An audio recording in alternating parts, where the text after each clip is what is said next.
hero, Lawrence Richard Walters, known to the world as Larry Walters, was born in April 1949. From an early age, Larry had a single, unshakable dream: to fly. When he was just 13 years old, during a visit to a naval surplus store, Larry noticed several unused weather balloons hanging from the ceiling. In that quiet moment, a strange idea lodged itself in his mind. Maybe, just maybe, balloons could be his way into the sky. As a teenager, Larry enlisted in the United States Air Force, hoping to become a pilot. That dream ended abruptly when doctors discovered he had poor eyesight. But Larry was not the kind of person who let reality interfere with imagination. Years later, while on a road trip, Larry sketched out a plan on restaurant plates during a break at a Holiday Inn. He shared the idea with his longtime girlfriend, Carol Van Dusen, and against all reasonable judgment, she agreed to help. The plan was simple. Larry would tie helium-filled weather balloons to a garden chair, sit calmly with his legs crossed, cut the ropes holding him to the ground, rise to about 100 feet, 30 meters, float for a few hours, and then gently return to Earth by popping the balloons one by one using a shotgun. Larry worked as a cargo handler for a film production company, which made it surprisingly easy to acquire supplies.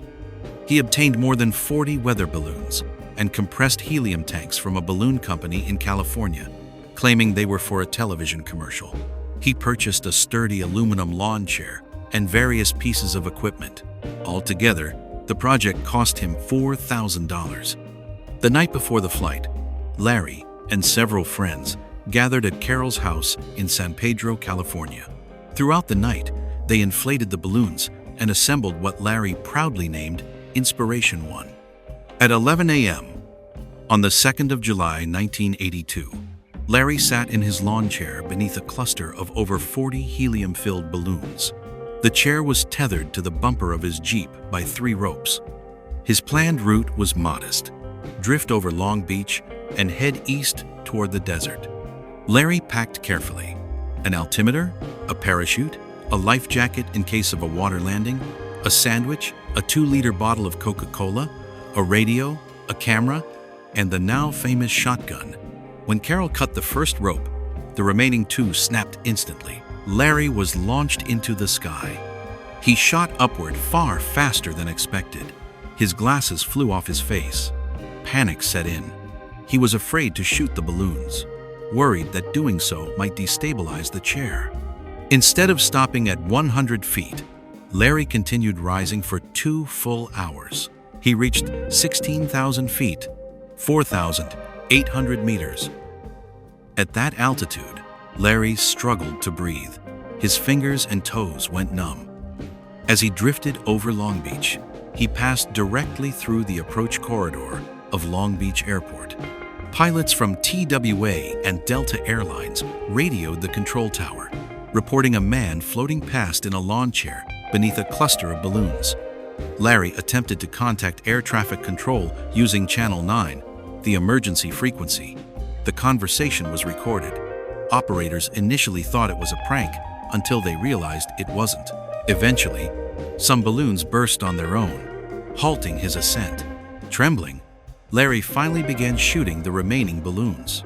He tried to aim for the Virginia Country Club golf course, but the wind had other plans. As he descended toward a residential area, Larry dumped approximately 130 liters of water from bottles attached to the chair to slow his fall. Still, the balloons became tangled in power lines. Emergency crews shut down power for 20 minutes to rescue him safely. Larry was arrested immediately. The Federal Aviation Administration was initially unsure how to classify the incident. One inspector famously said, "We know he violated federal aviation law. We're just not sure which section yet." In December 1982, Larry was fined $4,000 for operating an aircraft without certification, entering controlled airspace, and communicating with an airport control tower. Larry responded bluntly. If the FAA had been around when the Wright brothers were flying at Kitty Hawk, they never would have gotten off the ground. Larry became an overnight celebrity.